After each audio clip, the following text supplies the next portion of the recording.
بسم اللہ الرحمن الرحیم۔ شروع اللہ کے نام سے جو بڑا مہربان نہایت رحم والا ہے۔ ستارے کی قسم جب غائب ہونے لگے کہ تمہارے رفیق یعنی ہمارے نبی نہ رستہ بھولے ہیں نہ بھٹکے ہیں اور نہ یہ خواہش نفس سے کچھ بولتے ہیں۔ یہ قرآن تو ایک وحی ہے جو ان کی طرف بھیجی جاتی ہے۔ ان کو نہایت قوت والے نے سکھایا یعنی جبرائیل نے جو طاقتور ہیں۔ پھر وہ پوری طرح بیٹھے جبکہ وہ آسمان کے اونچے کنارے پر تھے، پھر وہ قریب ہوئے، پھر مزید نیچے آ گئے تو وہ 2 کمان کے فاصلے پر ہو گئے یا اس سے بھی کم۔ پھر اللہ نے اپنے بندے کی طرف جو حکم بھیجا سو بھیجا۔ جو کچھ انہوں نے دیکھا ان کے دل نے اس کو جھوٹ نہ جانا۔ کیا جو کچھ وہ دیکھتے ہیں تم اس میں ان سے جھگڑتے ہو؟ اور انہوں نے اس کو یعنی جبرائیل کو ایک اور بار بھی اترتے دیکھا ہے سدرۃ المنتہا کے پاس۔ اسی کے پاس ہمیشہ رہنے کی بہشت ہے، جبکہ اس بیری پر چھا رہا تھا جو چھا رہا تھا۔ ان کی آنکھ نہ تو اور طرف مائل ہوئی اور نہ حد سے آگے بڑھی۔ انہوں نے اپنے پروردگار کی قدرت کی بہت ہی بڑی بڑی نشانیاں دیکھی۔ بھلا تم لوگوں نے لات اور عزا کو دیکھا اور تیسری مورتی یعنی منات کو؟ مشرکو، کیا تمہارے لیے تو بیٹے ہوں اور اللہ کے لیے بیٹیاں؟ یہ تو بہت ہی بے انصافی کی تقسیم ہوئی۔ وہ تو صرف نام ہی نام ہے جو تم نے اور تمہارے باپ دادا نے رکھ لیے ہیں، اللہ نے تو ان کی کوئی سند نازل نہیں کی۔ یہ لوگ محض خیال و گمان اور خواہشات نفس کے پیچھے چل رہے ہیں، حالانکہ ان کے پروردگار کی طرف سے ان کے پاس ہدایت آ چکی ہے۔ کیا جس چیز کی انسان آرزو کرتا ہے وہ اسے ضرور ملتی ہے؟ سو آخرت اور دنیا تو اللہ ہی کے ہاتھ میں ہے۔ اور آسمانوں میں بہت سے فرشتے ہیں جن کی سفارش کچھ بھی فائدہ نہیں دیتی مگر اس وقت کہ اللہ جس کے لیے چاہے اجازت بخشے اور سفارش پسند بھی کرے۔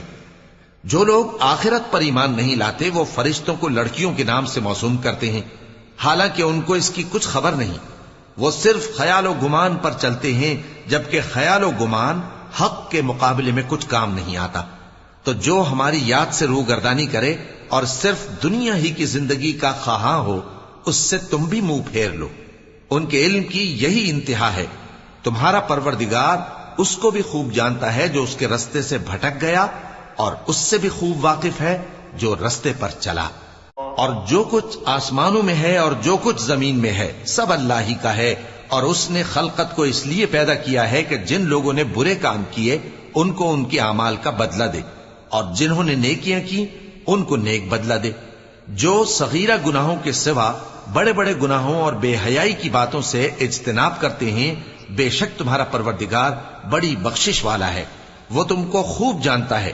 جب اس نے تم کو مٹی سے پیدا کیا اور جب تم اپنی ماؤں کے پیٹ میں بچے تھے تو اپنے آپ کو پاک صاف نہ جتاؤ۔ جو پرہیزگار ہے وہ اس سے خوب واقف ہے۔ بھلا تم نے اس شخص کو دیکھا جس نے منہ پھیر لیا اور تھوڑا سا دیا پھر ہاتھ روک لیا؟ کیا اس کے پاس غیب کا علم ہے کہ وہ اسے دیکھ رہا ہے؟ کیا جو باتیں موسیٰ کے صحیفوں میں ہیں ان کی اس کو خبر نہیں پہنچی؟ اور ابراہیم کے صحیفوں کی جنہوں نے حق اطاعت اور رسالت پورا کیا، وہ یہ کہ کوئی شخص دوسرے کے گناہ کا بوجھ نہیں اٹھائے گا، اور یہ کہ انسان کو وہی ملتا ہے جس کے لیے وہ محنت کرتا ہے، اور یہ کہ اس کی محنت کا جائزہ لیا جائے گا، پھر اس کو اس کا پورا پورا بدلہ دیا جائے گا، اور یہ کہ تمہارے پروردگار ہی کے پاس پہنچنا ہے، اور یہ کہ وہی دونوں جوڑے یعنی نر اور مادہ پیدا کرتا ہے، یعنی نطفے سے جو رحم میں ڈالا جاتا ہے، اور یہ کہ قیامت کو دوبارہ اٹھانا اسی کا ذمہ ہے، اور یہ کہ وہی دولت مند بناتا اور وہی مفلس کرتا ہے، اور یہ کہ وہی شیرا نامی تارے کا بھی مالک ہے، اور یہ کہ اسی نے عاد اول کو ہلاک کر ڈالا اور سمود کو بھی، غرض کسی کو باقی نہ چھوڑا، اور ان سے پہلے قوم نوح کو بھی۔ کچھ شک نہیں کہ وہ لوگ بڑے ہی ظالم اور بڑے ہی سرکش تھے، اور اسی نے الٹی ہوئی بستیوں کو دے پٹکا، پھر ان پر جو چیز چھا گئی سو چھا گئی۔ تو اے انسان، تو اپنے پروردگار کی کون کون سی نعمت پر جھگڑے گا؟ یہ پیغمبر بھی پہلے کے خبردار کرنے والوں میں سے ایک خبردار کرنے والے ہیں۔ آنے والی یعنی قیامت قریب آ پہنچی، اس دن کی تکلیفوں کو اللہ کے سوا کوئی دور نہیں کر سکے گا۔ اے کافرو، کیا تم اس کلام پر تعجب کرتے ہو اور ہنستے ہو اور روتے نہیں؟ اور تم غفلت میں پڑے ہو تو اللہ کے آگے سجدہ کرو اور اسی کی عبادت کرو. چونکہ آیت سجدہ تلاوت کی گئی ہے لہذا سامعین پر سجدہ واجب ہے.